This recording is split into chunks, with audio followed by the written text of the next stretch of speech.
వీటికి కదా అడిగా అదివ్వు. ఏదివ్వు? అదే ఆ లోపల దాచావే ఆ కిళ్ళి. ఆ కెట్టి కొట్టానంటే అనకాపల్లో పడతావు పోకిరి సచ్చినోడా. ఆ కిళ్ళి కట్టేది రోజుకొక్కసారే, అది జన్మకిచ్చేది ఒక్కడికే. నా డ్రైవర్ వచ్చేసాడు, నా బండి వచ్చేసింది. ఏమో ఎంత లేట్ గా వచ్చావు? 6ంటికి రావాల్సిన బండి 9ంటికి వస్తే నేను ఎంత టెన్షన్ ఫీల్ అయినా తెలుసా? నా గురించేనా? నీ గురించి కాదు, లచ్చలు పోసుకున్నా నా బండి ఏమైందోనని. నీ ఏడుపుకి తగ్గట్టుగా నిజంగానే నీ బండి డ్యామేజ్ అయింది. ఏమైంది నా బండికి? ఓర్ నాయనో, ఇదేంటి మడ్గారంటే వంగిపోయింది, లైట్ కూడా పగిలిపోయింది. యాక్సిడెంట్ అయితే పగలదండి మరి. నువ్వు నోరు మూసుకో. హార్న్ సౌండ్ కూడా ఇది వరకట్లా లేదు. ఏటిపుగా ఏమైందిరా నా బండికి? మా గురుడు దగ్గర సామాన్యుడు నొక్కుడంటే స్టీరింగ్ పట్టుకున్నాడంటే ఇష్టమూర్తి, ఆరు నొక్కాడంటే కృష్ణమూర్తి, గేరు మార్చాడంటే బలరాముడు. కానీ బేకేస్తే బండరాముడు. అదంతా నాకు అనవసరం. డ్యామేజ్ అయినందుకు డబ్బు కట్టు. జీతంలో కట్టుకోపో. కట్టుకోక వదిలిపెడతానా? కిరాయి ఇవ్వు. ముందు నాకు ఇల్లు ఇవ్వు. కట్టిన తర్వాత ఇవ్వకుండా పోతానా? తెచ్చిన తర్వాత నేను ఇవ్వకుండా పోతానా? సర్లే. అటు తిరుగు. ఎందుకు? డిక్కీలో ఉంది, తీయాలి. చెయ్యి. తిరగమంటే విన్నావు కాదు, చెప్తే ఇంద కదా. ఒరేయ్ దిమ్ముగా. ఇదిగో 1 2 3 4 5. కళ్ళు తెరిచే లెక్కెట్టుకో, డిక్కీ మూసేశాను. ఇదిగో జయమ్మ, లెక్క తప్పుతుందేమో, ముందు నాకు ఇల్లు ఇవ్వు. అబ్బా, ఇంత వేడిగా ఉందేమిటి? కట్టి చాలా సేపు అయిందిగా. సంతకం పెట్టు. ఏంటిది? డైవర్స్. తప్పదా? అబ్బాబే, డెసిషన్ తీసేసుకున్నాక తప్పదు. అయితే ఒక్క నిమిషం. ఏంటిది? శంకర్, ఇలాంటిదేదో చేస్తావని ముందే నా జాగ్రత్తలో నేనున్నాను. నేనక్కడ సైన్ చేసే ముందు నువ్వు ఇక్కడొకటి ఇక్కడొకటి సంతకాలు పెట్టు. నేను సంతకం పెట్టడం ఏంటి? ఏంటిది? నువ్వు జస్ట్ నాకు 5 lakhs బాకీ ఉన్నట్టు స్టాంప్డ్ అగ్రిమెంట్. నాన్సెన్స్. నేను నీకు బాకీ అంటే కట్నం తెచ్చాగా. అయినా మీ బాబు 2 లక్షలాగా ఇస్తా. ఈ ఏడాది నీ లాడ్జింగ్, బోర్డింగ్, మేకప్, గికప్ 1.5 లక్ష అయింది. So balance 50,000. మరి వడ్డీ? మా నాన్న వడ్డీకేగా తెచ్చారు. Just 5 rupees interest. Too much. 2 rupees market లో దొరుకుతుంది, నేను ఒప్పుకోను. అమ్మో, 1,20,000. ఎగ్జాక్ట్లీ. ఇంకా ఇప్పుడు ఇంట్లో ఇంటి పని, వంట పని, తోట పని, చివరికి లాండ్రీ పని కూడా నేనే చేస్తున్నాను. ఎవరి కోసం? నువ్వు ఇంటి కోళ్ళవి. ఈ డైవర్స్ ఇస్తే ఇక కానుగా. అది కాదు. అందుకే ఇప్పటి వరకు చేసిన ఒక్కో డ్యూటీకి కనీసం నెలకి 1000 చొప్పున జీతం అడిగినా 40,000 అవుద్ది, అంతేగా? అంతేకాదు, సరిగ్గా పెళ్లికి 2 రోజుల ముందు 5,000 రూపీస్ శాలరీతో జాబ్ ఆఫర్ వచ్చింది. నిన్ను పెళ్లాడడం వల్ల దాన్ని వదులుకున్నాను.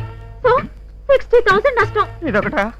ఇదే కాదు, నా పెళ్లి ఘనంగా సెలబ్రేట్ చేయడానికి మా నాన్న 2 lakhs ఖర్చు పెట్టారు. అది కాంపెన్సేట్ చేయాల్సిందే. అంత అయ్యి ఉండదు, నేను నమ్మను. అసలు పాయింట్ ఇంకొకటి ఉంది. ఎంత సాదా సీదా కాల్గాల దగ్గరికి వెళ్ళినా నైట్కి మినిమం 500 ఛార్జ్ చేస్తుందట. సో ఏడాదికి ఎంత అవుతుంది? ఇది అన్యాయం. నేను నిన్ను అసలు ముట్టుకోలేదు. నేను వద్దనలేదు. ముట్టుకున్నా ముట్టుకోకపోయినా గదిలో గడిపితే చాలు ఛార్జ్ చేస్తారట. ఆ లెక్కన 365 ఇంటూ 500. అమ్మో, 1,82,500. చూడండి మొగుడు గారు, ఇలా నేను నష్టపోయిన ప్రతిదానికి ధర కట్టాలి అనుకుంటే 5 లక్షలేంటి, అంతకంటే ఎక్కువే అవుతుంది. కానీ నేను రీజనబుల్ గా ఎంత అడుగుతున్నాను? Only 5 lakhs. లూసీ ఫాదర్ 20 లక్షల కట్నంతో పాటు గ్రీన్ కార్డ్ ఇస్తాను. అంటే ఆ 20 మైనస్ 5 15 ప్రాఫిట్. No problem. ఇలా పెడతా.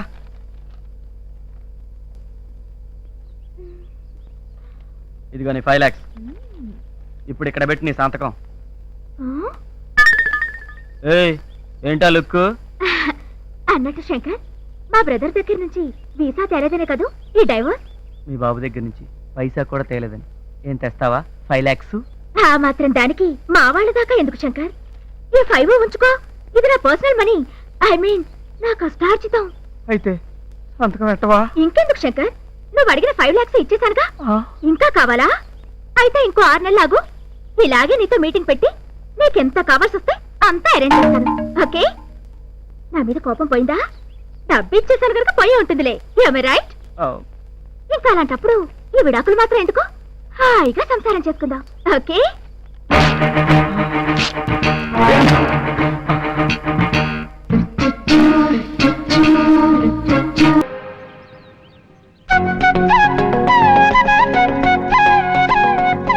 టైం అవుతుంది, ముందు తాంబూలాలు మార్చుకుందాం. ఏంటా తొందర? చెప్పాల్సింది చెప్పకుండా. అంతా చెప్పేశారుగా, ఇంకేముంది? ప్రతి నెలా జీతం మీ చేతికి చేయాలి, వేస్ట్ ఖర్చులు చేయకూడదు. మీరు వేసిన బడ్జెట్ ప్రకారమే నెల మొత్తం ఖర్చు పెట్టాలి. అండర్స్టాండింగ్ అంటే అలా ఉండాలి. ఎక్స్క్యూజ్ మీ, తాంబూలాలు మార్చుకుందాం.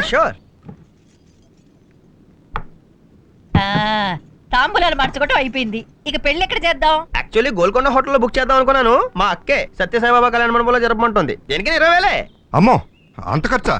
సింపుల్ గా రిజిస్టర్ ఆఫీస్ లో పెళ్లి చేసేసుకుందాం. అక్కడైనా ప్యూనే 50 రూపాయలు అడుగుతాడే. ఏం బావా, పెళ్ళన్నాక ఆ మాత్రం ఖర్చు పెట్టకపోతే ఎలా? సరే మీ ఇష్టం, పెళ్లి ఎక్కడైనా చేసుకుందాం, కానీ రిసెప్షన్ మాత్రం ఉండాలి. ఏ మాత్రం ఖర్చు అవుతుందో? ఎంత అవుద్ది అంటే జస్ట్ 30,000.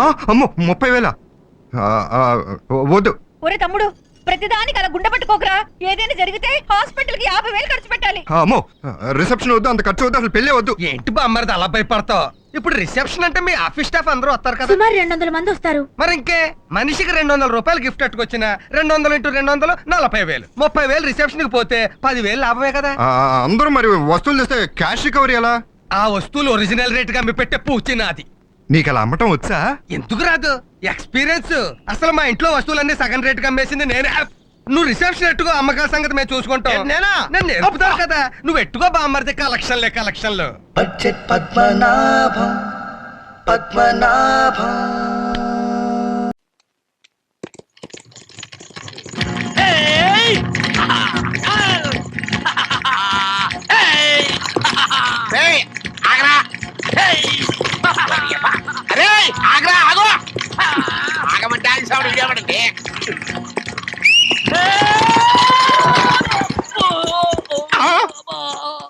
అబ్బా, అసలు వీడికి ఇలా నేర్పినోడు తన్నాలి. వింటరా, నాకు ఇలాగే వచ్చు. అదొక జోకోటి. అసలు నువ్వేందుకు నువ్వు ఆగమంటే ఆగేచ్చగా. సర్లే, నువ్వెందుకు వచ్చావు చెప్పు. ఇప్పుడు మీ మావ చిన్న కూతురు ఊళ్ళోకి వచ్చిందిరా. పెద్ద కూతురు చేసిన ఏదో పనికి దీనికి ఎట్టగో మంచి సంబంధాలు రావు. ఏ తలమాసినోడితోనో దీని మీద తాళి కట్టిస్తారు. ఆ పని ఏదో నువ్వే చేసేవనుకో, సగవాసి కొట్టేయచ్చు. అంటే నే తలమాసినోడా? సరేగా, నా తలమాయటతో పోల్చుకుంటే నీ తలమాయటం ఒక మాయటమంటరా. అదేం కాదు కానీ పద చెప్తా. సార్, చప్పట్లు కొట్టింది నా కోసమేనా? Thank you sir, thank you very much. నీ టాలెంట్ చూసాక నిన్ను మెచ్చుకోలేకుండా ఉండలేకపోయాం. సార్, మీ ముగ్గురిని చూస్తుంటే వరాలు ఇవ్వడానికి వచ్చిన త్రిమూర్తులా కనిపిస్తున్నారు సార్. ముఖ్యంగా మిమ్మల్ని చూస్తుంటే ఏదో కంపెనీకి ఓనర్ లాగా, ఏదో కంపెనీకి ఎండి లాగా. ఏమిటి, మీరు ఖచ్చితంగా ఎండి మరొక్కసారి వన్స్ మోర్. వీడికి డౌట్ వచ్చినాయి సార్. మీరు కాంపిటీషన్ నన్ను ర్యాగింగ్ చేయట్లేదు కదా? ఏమయ్యా, ర్యాగింగ్ చేయడానికి ఏమన్నా కాదోలువా కరిష్మా కపూర్వా? మీకి మాకి ర్యాగింగ్ చేసి మాకి మీకు ఏమొస్తాయి?